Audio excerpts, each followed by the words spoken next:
ass bitch Stealing trying, your name. yeah, trying to steal my name. Now we're going into the Twitterverse now. All right.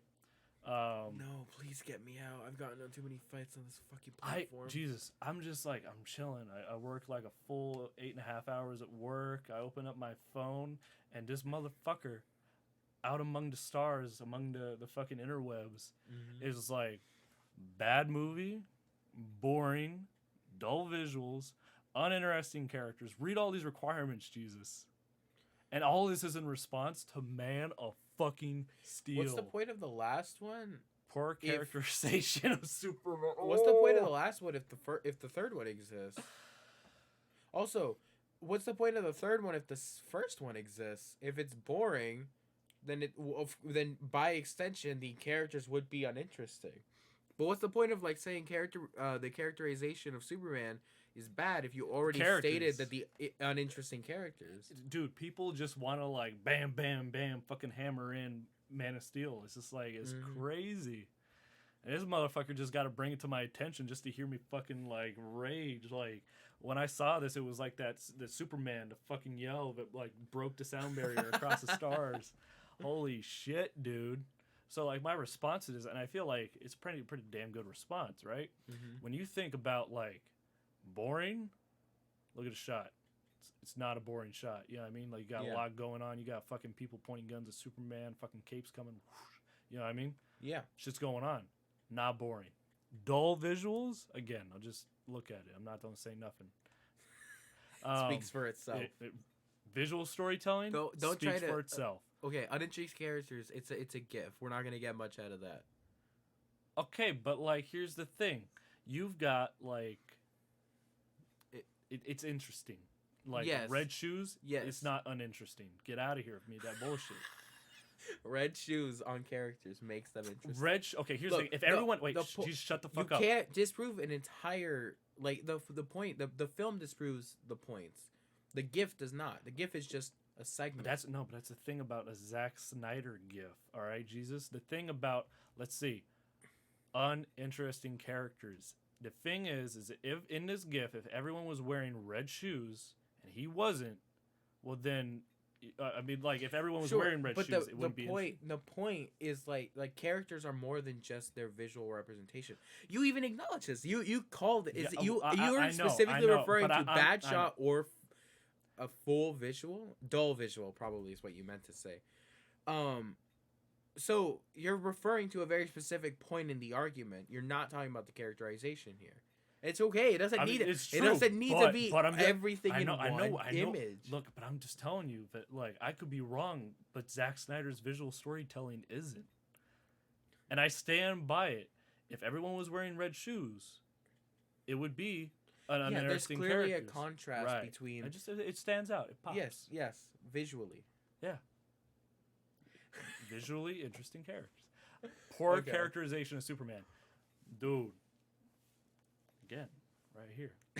Like, what about this? What about this is like, I know I'm replying to myself, but like, we'll go back and focus on Man of Steel. It's okay, Jesus. We'll lay off my GIF, but like, the critique of Man of Steel being a bad characterization of Superman. How? This is not an Elseworld tale of like a Homelander. You know what I mean? Yeah. He inspires others with hope. He saves the day. He saves people multiple times. What the fuck? You know what I mean? Well, like, my biggest thing about Superman in this movie is, like, yeah, a lot of people fucking die. And, yeah, a lot of shit goes wrong. And he's not perfect, but that's kind of the point. Yeah. Like, Superman... Like, I think that's what I really like about Henry Cavill's Superman. Is that Superman, yeah, he is bad at this because he just started. He's fighting someone who has been fighting battles, like literally born to be fighting these types of battles, and he doesn't know how to do it. He fucks up. He fails in a lot of ways, and I think it's a lot more compelling. Well, okay, I'll say that it's another way of telling this story that could be more compelling. That Superman isn't just the perfect badass who comes in and just sweeps everyone off their feet and saves the day from everyone. Like, the building is gonna come down and he fucking Flash zooms and picks everyone up out of there and like blows a it, yeah, or he blows it to keep it up or something. Look, it's more complicated than that, and the stakes are higher than that. He can't be everywhere at once. He has to take down the world engine. Like the stakes are set so that he can't be everywhere at once. Right, and that's kind of what's interesting. Yeah, and I'll say it like inherently, I'm not saying that a darker, more grounded Superman is better than a non-grounded one, right? Mm-hmm. But what I am saying is the way it was executed is more compelling than most other Superman stories. You know what I mean? Yeah. Because you have such a grounded character who is trying to do the right thing but doesn't always succeed. The way it's executed is more interesting because of that failure element. You know what I mean? Absolutely. But moving on to the point of this discussion is you call this a bad shot. I love how he just copies the full, but dull visual. Yeah. This is he is not original. He is fake news. This is such a copy and pasted, and this is done to the MCU all the time. They're like, oh, in Infinity War cinematography bad because green square, and I haven't partaken in that because that's not why it's bad. It's just the people behind the camera are just making the most palatable non-combative. Right. The contrast isn't high, so people won't complain. They'll just have a lot of scenes where like it's not striking because they're just trying to not stir the pot. There's something especially dull about the cinematography in like most Civil War.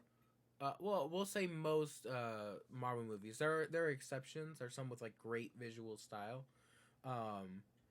I really appreciate, for instance, the style of Homecoming, right? I think it has a lot of pop in terms of its directing, in terms of its shot composition. There are memorable fucking shots. Like there's one in which Tom Holland has just been dropped off at the prom, and you see like this shot of him through the window of the prom, and it's like, God, that's fucking striking. Like that's the kind of stuff that I want. And a lot of MCU movies, like things like Thor 2, Hulk, like they just like fall short in that. A lot of even more recent ones, like you can look at the aesthetic in like Civil War, like the airport scene is so like it.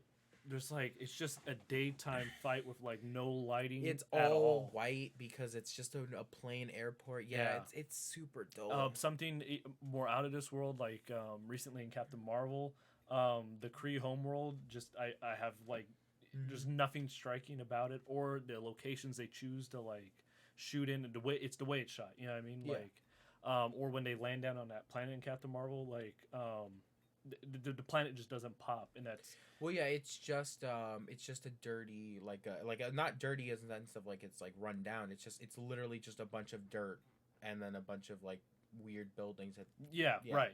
There's no characterization there. Right. It's literally just a bunch of dirt so they can hide. Unlike a Man of Steel, or you know what I mean, fucking Themyscira we see in this one. You know what I mean, like.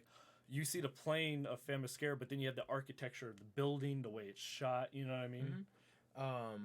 You combine like what we see in Wonder Woman 1 and 2, and what we've seen like as a result of those two films. Like we get an idea of like not only just like what it looks like, but the culture of Themyscira.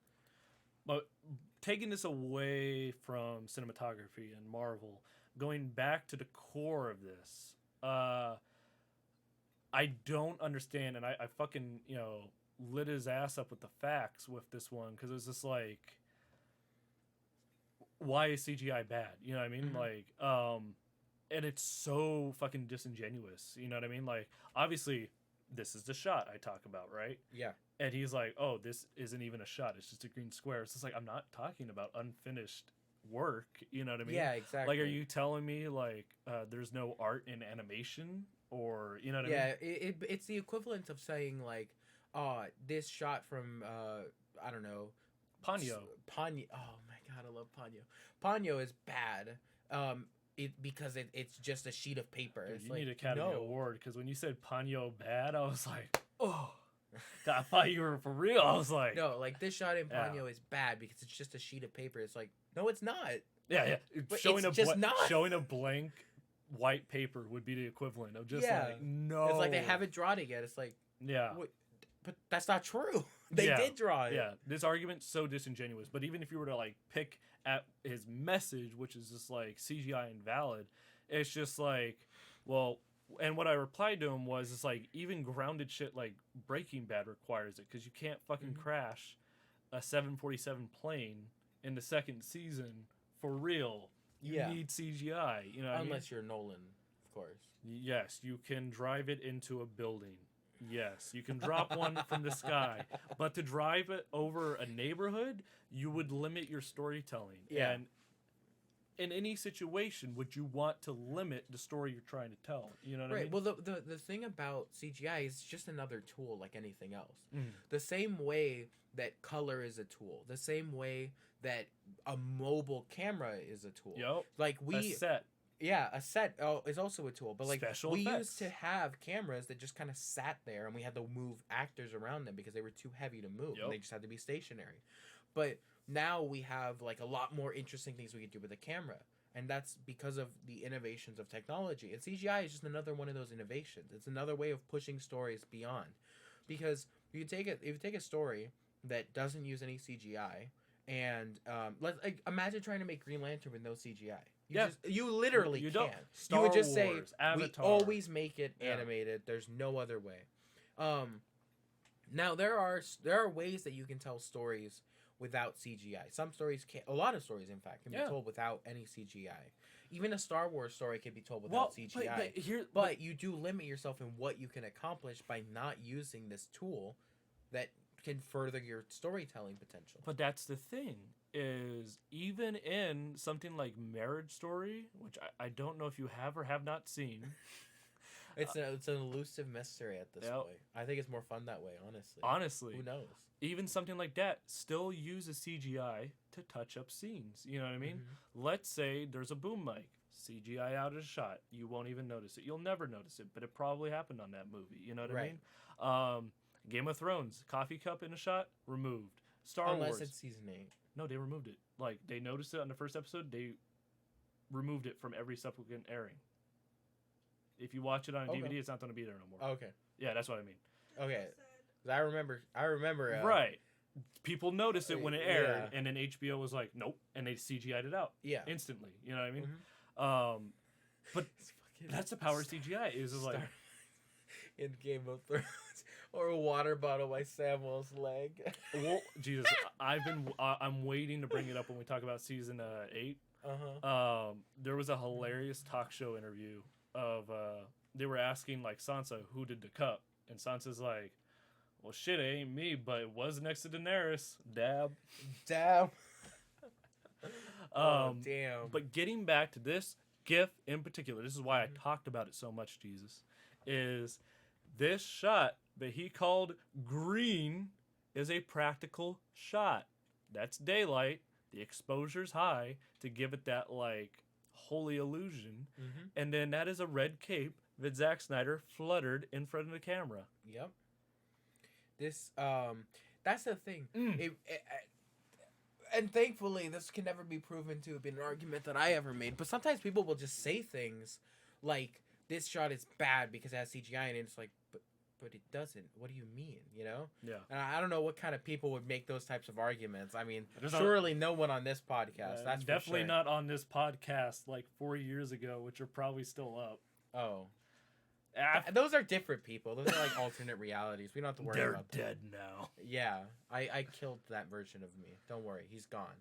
The point being that bad CGI, although if we're talking about the Deadpool podcast, there was bad CGI in that movie. So you're shut your goddamn. I'm like remembering. I feel I have no specific. I remember the bad CGI from that movie. I know I would have talked about it. I know in 2016 I was still writing the practical like Nolan, because for me 2016 is a visual awakening of like going from Nolan is God, Tarantino's like also fucking good, but Nolan is God, to being like, yo,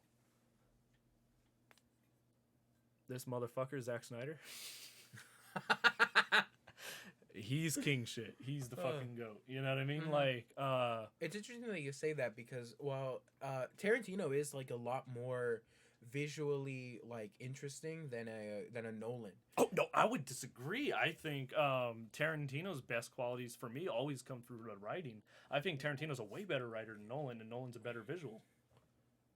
Really? Yeah. That's interesting. Very interesting. I feel like the style of maybe music and like the violence maybe definitely the soundtracks is probably but when it comes to actual shots, Nolan.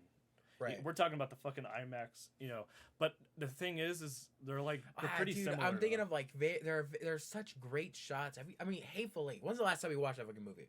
There's like I'm thinking of this very particular shot where you got fucking I think his name was Joe. He's the guy. He's a cowboy dude, right? Who's like writing a journal. And he's got what are you doing? Just talk. Keep talking. Okay. He's writing in a journal. He's got his gun. It's like in the extended version, right? He's got his gun pointed on the woman that they're going to kill because they're going to take over like Mindy's cabin, right? Yeah. And it's like the whole scene is playing out from the perspective of the gun aimed at her, like from under the table. It's fucking perfect. It's like beautiful, Look, we're talking about like 2 full movie on YouTube. Yeah. Let's go. I'm just trying to see if it would. What the fuck?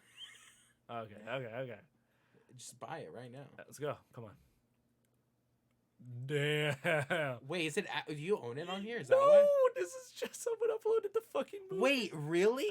Yeah. Oh shit. We gotta report, Stuart. No. Amazing. The whole thing. Anyway, so like you got like the gun trained on that woman, right? Like that's like such a fucking powerful shot. I fucking love it. There's so much. It's so good. Yeah. Stuff like that. Yeah. But, Just let this sit here. Yeah. As that's a good one. Joker just goes, maybe not. But no, like, look, I could go back and forth with you all day on just all these fucking Tarantino Nolan shots. But like, I feel like there's more of a visual identity to something like Interstellar. And what he did with like the black holes and in that visually than Tarantino has done throughout his career. You know what I mean? And in terms of scope, I could agree, but in terms of so I'm thinking of something like your Kill Bill. Like there's a lot of like style to that film, You even have like whole anime sequences which are like just totally out there. And you know who's done that? Motherfucking Zack Snyder. Watchmen. And Dan Harmon. Good on him. Fucking Rick and Morty is just an entire animated sequence of Community. True. That takes place between 2 episodes or something. Love Dan Harmon. But yeah, the later season of Community though. Anyway. The point of either way, what I'm saying is back in 2016 we were, at least I was, very amongst that like I am, looking at this movie, we're going to spend 2 hours just talking about the characters, just talking about the story. And then never like being like, oh, that's a good visual though, but like that's it. You know what I mean? Whereas I feel like over time, if you were to compare how we sounded back then to now, there's a lot more of you'll talk about like the Tywin character breakdown, and then I'll bring in the symbolism of him like butchering a stag. You know what I mean? Yeah, absolutely. And I feel like that makes for a more well-rounded film analysis. Yeah, because there's a lot more going on in a film other than just the script. There's a lot of really compelling parts of a film that aren't like appreciated enough by people who just post green pictures and say, haha, that's your shot. Yeah. And that's the thing where it comes to like, top movies of the year, it becomes so much harder year in, year out because, each movie excels and doesn't excel in different areas. You know what I mean? This year, you compare something like Tenet and Promising Young Woman, I'm fucked, dude. I'm like, yeah. Well, obviously you got like the cinematography of Tenet, but also like the acting of Promising Young Woman. Like, who's gonna win out? You know what I mean? Yeah, it's hard to say. They're really good fucking movies. They're really fucking good movies. Yeah. And even last year was another year of just really fucking good movies because like you had Joker and Parasite. You know what I mean? And Knives Out, which got robbed. Yes, it did. Absolutely. Knives even Out get nominated. Bullshit. Knives Out, Jojo Rabbit, Marriage Story, 1917. again and again and again, all these movies in different fucking areas. You know what I mean? Like, Knives Out fucking could knock the shit out of a lot of scripts. You know what I mean? I think, if I'm not mistaken, I think Parasite might have won.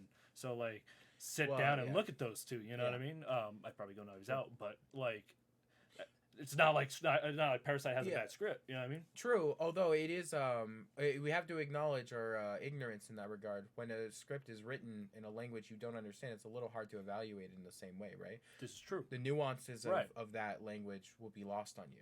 Even Absolutely. especially if you read a translation, like, holy shit. Agreed. But I to be singled fair, that one out just it, because I think it won. Well, well, I'm sure it did. Yeah. I wasn't even talking about that. I was talking about it not being nominated for Best Picture. Like, yes, it did not win Best Script or Screenplay, but it also did not get nominated for Best Picture, and I think that's a crime. Knives Out is a fucking phenomenal film. Hold on, keep it going. Like, why is it a crime? I'm gonna look up the Best Picture nominees of that year because there was a shit ton of them, and they were all fucking fabulous. Knives Out is more than just like a fantastic screenplay, although it is a fantastic screenplay. Like, all the intricacies come out in the writing in that, but there's a lot of like fantastic acting and character performances. I love the style of it. Oh my god, what Rian Johnson does with like style over substance. Jesus. Shut your goddamn mouth. Like, Best Picture isn't just about a good screenplay.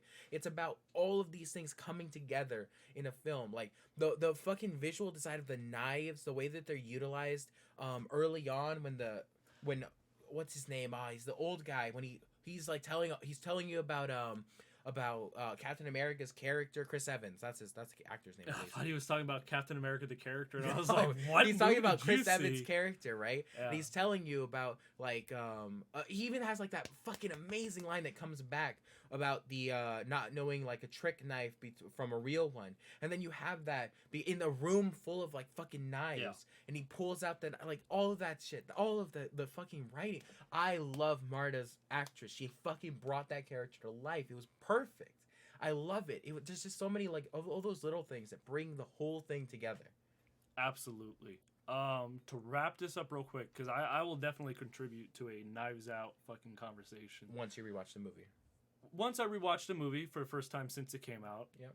And we have a full video time to like discuss it. Mm-hmm. That would be amazing.